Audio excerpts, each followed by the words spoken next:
The night my daughter called me Captain across the Thanksgiving table, I almost dropped my fork. She hadn't called me that in 22 years. It started when she was about 6. I used to read her these old adventure books, sailing stories, mostly, the kind where the captain always finds a way home no matter how bad the storm gets. She started calling me Captain after that. Not Dad. Captain. Like I was the person who could steer us out of anything. I loved it more than I ever told her. Then she turned 8, got self-conscious the way kids do, and it just stopped. She went back to Dad. Which was fine. Of course it was fine. Of course it was fine. But I'd be lying if I said I didn't notice the exact last time she said it.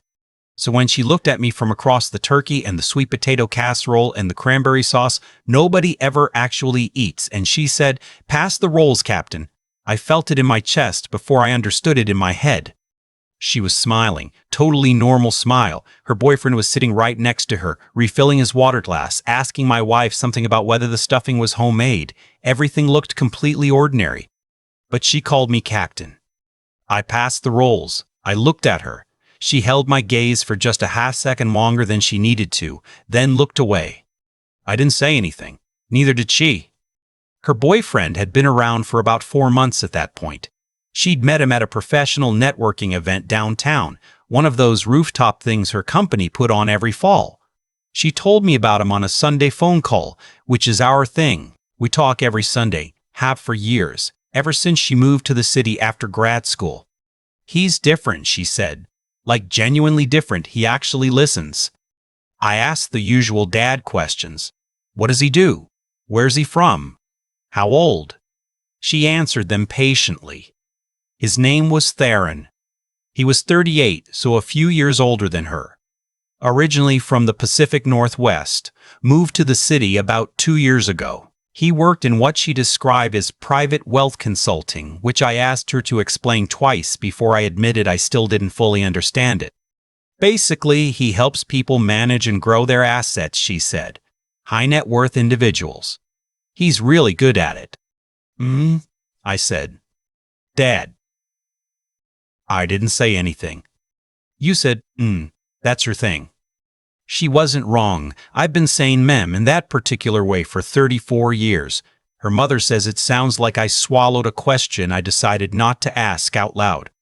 I did want to ask questions, but she sounded happy, genuinely happy, not the performed kind, so I let it go. She was 32 years old. She didn't need me interrogating her love life over the phone. The first time I met Theron in person was at a dinner in October, about 6 weeks before Thanksgiving. My wife and I drove up to the city, met them at a restaurant my daughter had picked. Nice place.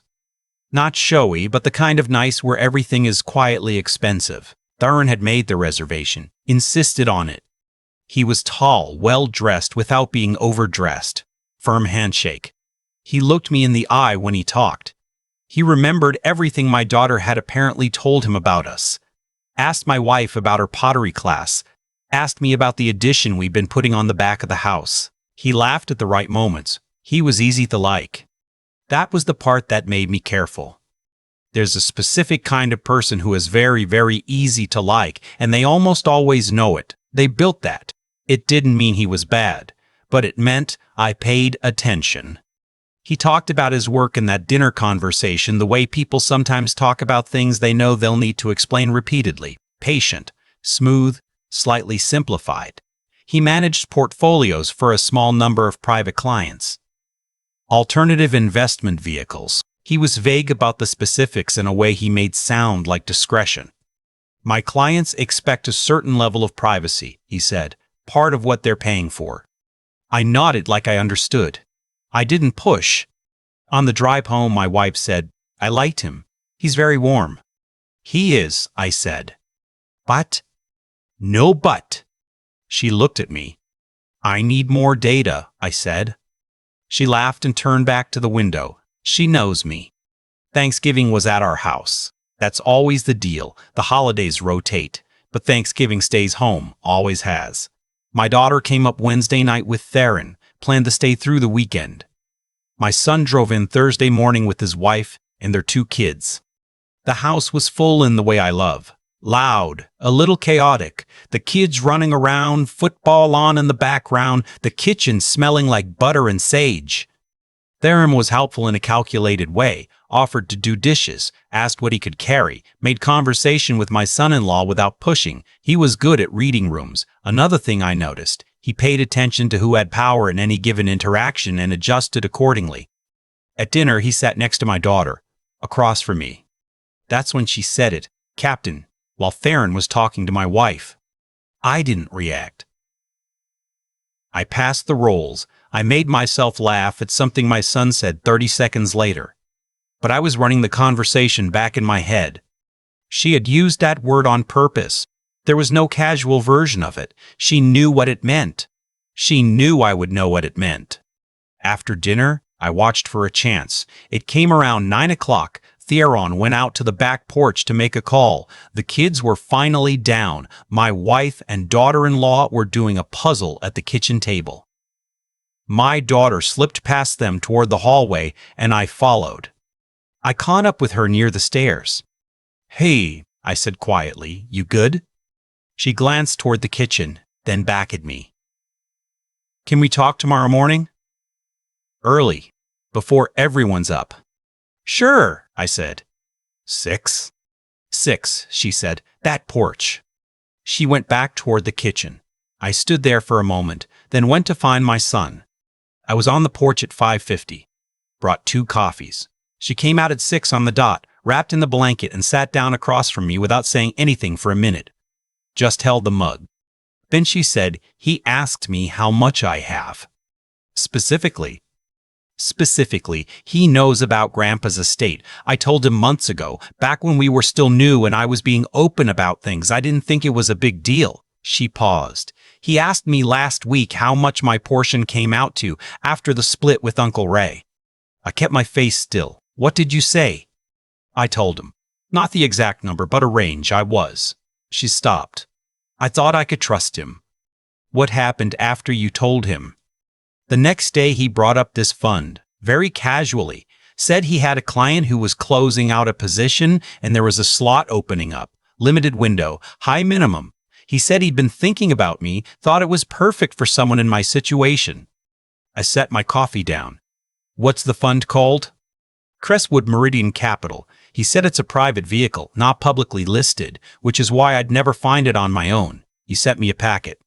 "Do you have the packet?" "In my email." She looked at me. "Dad," I almost said yes. He made it sound so reasonable.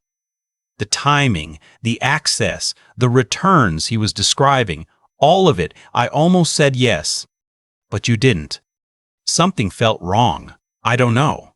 He was almost too excited about it. He kept saying how lucky I was that this was available, that it almost never opens up, like urgency I couldn't verify. I exhaled slowly. I knew exactly what she was describing. The artificial window. The insider access that exists just for you, just right now. The returns that are real and documented and also somehow unavailable to the general public. It's a particular song, and it always has the same melody. "Forward me the packet," I said. She nodded. "And don't respond to him about it until we talk again. Can you do that?" "Yeah." She hesitated. "Is it bad?" "I don't know yet, but I want to look at it before you do anything." She nodded again. We sat there a few more minutes, not saying much. A cardinal landed on the fence at the edge of the yard, looked at us, left. She refilled her coffee from the pot I brought out. "Why, Captain?" I asked. "Why that word?" She smiled, just a little.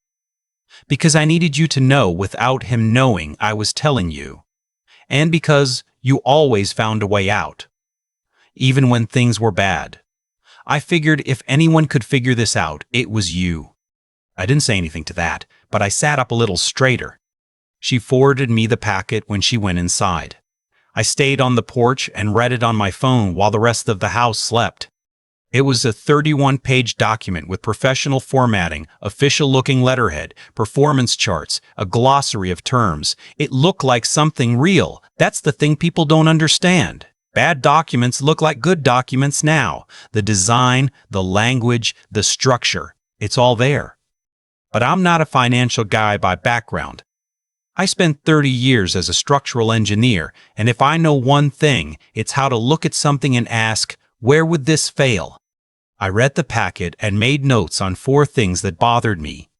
First, the listed contact information for Crestwood Meridian Capital was a registered agent address in Delaware. Legal, common, but it told me nothing about actual operations. Second, the performance history went back 8 years, but was all self-reported. No third-party auditor mentioned anywhere. Third, the fund claimed to be in compliance with SEC Regulation D, which is a real exemption that allows private securities offerings without full public registration. That part was accurate, but it also means these investments are almost entirely unregulated and designed specifically for people who believe they are too sophisticated to need protection. Fourth, the urgency was baked into the document itself. There was a literal line that said available positions are limited, and this offering will close once minimum capitalization is achieved. Pressure in writing. That's not normal for legitimate vehicles. Real investment opportunities don't have countdown clocks. I knew I needed help. The next morning, Friday, while Theron was still in the house acting completely normal, I made 2 calls. My college roommate spent his career at a regional brokerage before retiring 3 years ago. I texted him before 6 and he called me back within the hour. I described the fund, the structure, the performance claims, and the Reg D exemption. He was quiet for a moment. Then he said, "Who sent this to your daughter?" "Her boyfriend. He's a private wealth consultant." "Is he registered?" "I hadn't thought to check." "I don't know." "Check. FinRay broker check. It's free public database. Takes 2 minutes. If he manages money for clients, he needs to be registered. If he's not in there, that tells you something. We hung up. I pulled up broker check on my phone and typed in Theron's full name. My daughter had mentioned his last name early on, Theron Waxley. I tried every spelling variation I could think of. Nothing.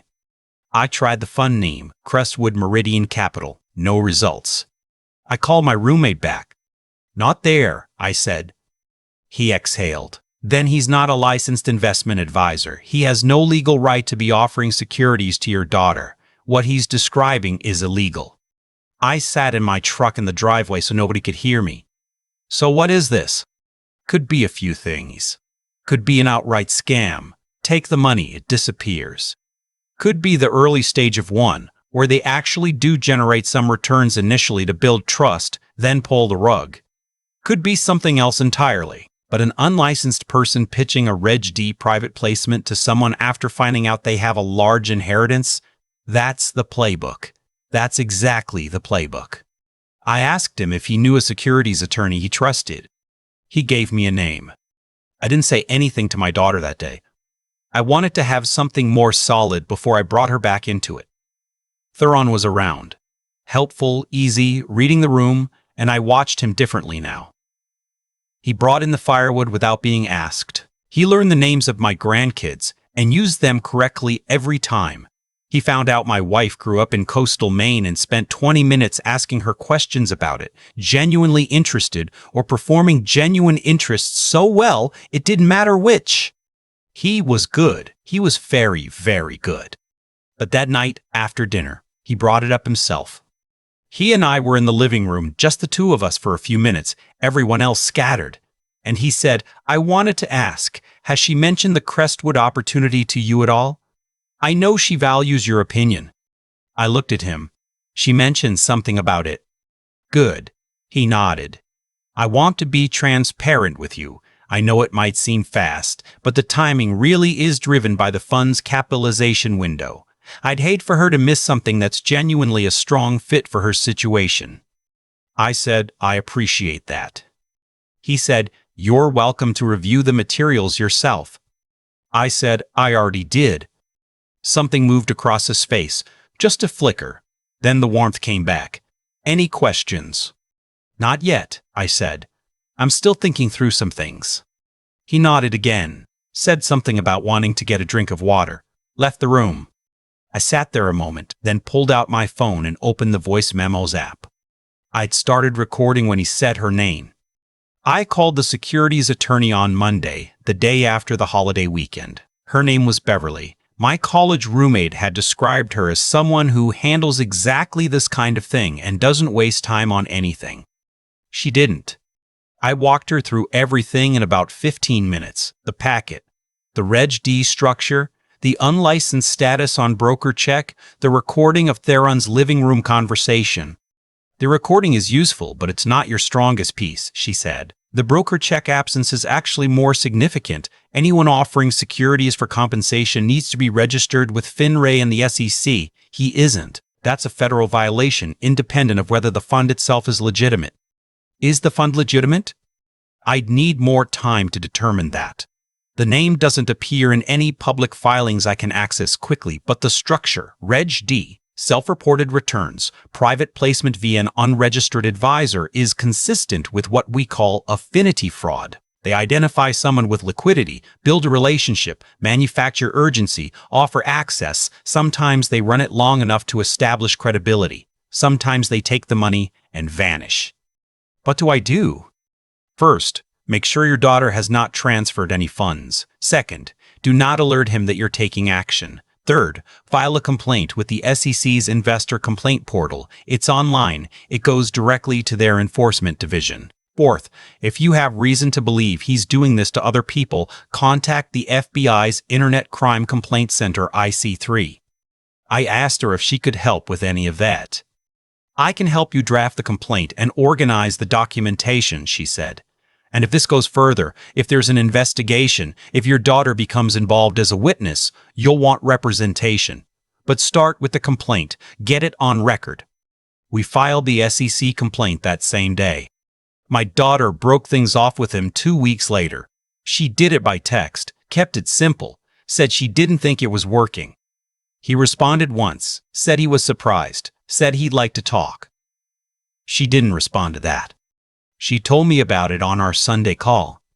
He seemed more confused than angry, she said, which was strange. Con artists are often genuinely confused when it doesn't work, I said. Because they've been successful so many times, they don't expect it to fail. She was quiet for a moment. Did you ever find out if the fund was real? Beverly is still working on that. What we know is it's not publicly registered, the advisor isn't licensed, and the SEC has the complaint. Whatever it is, it's not what he said it was. She let out a long breath. I was so close to saying yes. I know. I told him about the inheritance in October. I thought. She stopped. I thought I could trust him. He seemed so. He was good at seeming, I said.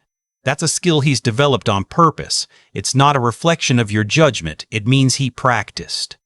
She was quiet again. I could hear her moving around her apartment. Dad, she said, when did you know something was wrong?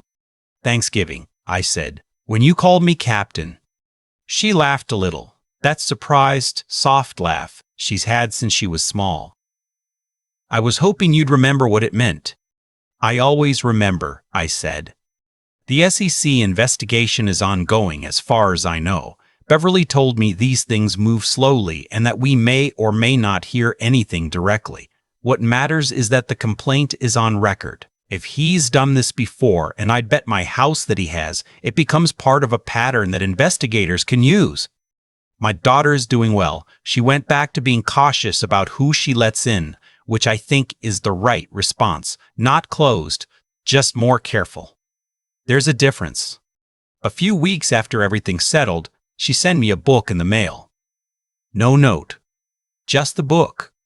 It was a sailing story, one of the old ones I used to read to her. A newer edition but the same story. I still have it on my desk. Here's what I want you to take from this, if you take nothing else. The first mistake is thinking that predators look like predators. They don't. They look like the person you would have chosen. They are warm, and they remember details, and they are very patient. They don't rush the relationship. They let it build until your guard has genuinely come down, because that's when it works. The second mistake is thinking that the documentation makes something real. A 31-page packet with charts and legal language and performance history is not proof of legitimacy.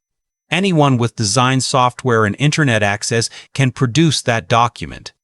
Before you send $1 to any private investment, especially one pitched to you by someone you're in a relationship with.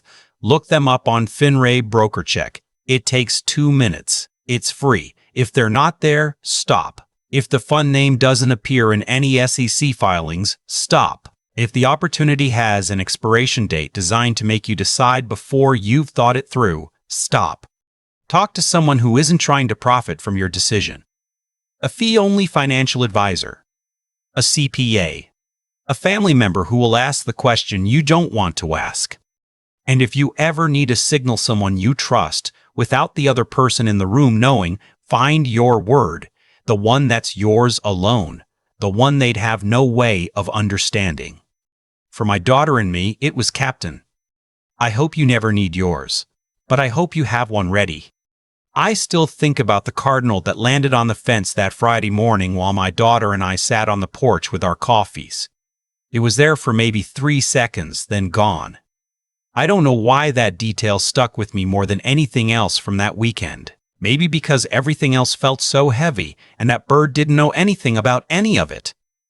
It just landed, looked around, and left. That's not how consequences work for people, though. What Theron did, what he was doing, carefully, over months, had a logic to it. He found someone who trusted openly. He built warmth around that trust. He waited until the number was on the table, and then he moved. That's not randomness. That's a chain. And my daughter almost became the end of it. Not because she was foolish, but because she was decent. Because she believed that warmth meant something. She trusted her instincts just enough at the last moment to reach for me. That's what saved her. Not luck, not some outside intervention. She paid attention to a feeling she couldn't fully name yet, and she acted on it with the only signal she knew I would understand. That takes something. It takes a kind of quiet courage that doesn't announce itself. I've been thinking about what I want her to carry from this. Not just the practical things. Broker check, SEC complaints, fee-only advisors, never disclose your inheritance on the third date. Those matter, and she knows them now. But underneath all of that, there's something harder to teach and more important to keep. The first is character, not hers. She has that, his. The thing that made Theron dangerous wasn't that he was smart. It was that he was willing. He'd made a decision somewhere along the way that other people's financial security was something he could take from them, if he was patient enough and charming enough. That willingness is a moral failure at the core of a person, and no amount of good conversation covers it permanently. She felt it before she could name it. I want her to keep trusting that feeling. The second is judgment, the kind that doesn't get dazzled. Theron's packet was 31 pages. It looked real because it was designed to look real. Critical thinking in a situation like that isn't about being suspicious of everyone. It's about asking the 1 or 2 questions that actually matter. Is this person licensed? Is this fund registered? Can I verify what I'm being told from a source that isn't this person? 2 questions. 2 minutes on a government website. That's the whole difference. The third is the willingness to keep going after something like this. Not to harden, not to close off, but to stay open while also staying clear. She ended things. She filed the complaint. She called me on Sunday like she always does. She didn't disappear into it. That steadiness, the ability to absorb something that shook her and not let it rewrite who she is. That's the part I'm proudest of. That one. I genuinely don't know where she got it. Maybe she's just built that way. Maybe those sailing stories did something after all. I hope you have someone you can send a signal to, and I hope they're paying close enough attention to catch it.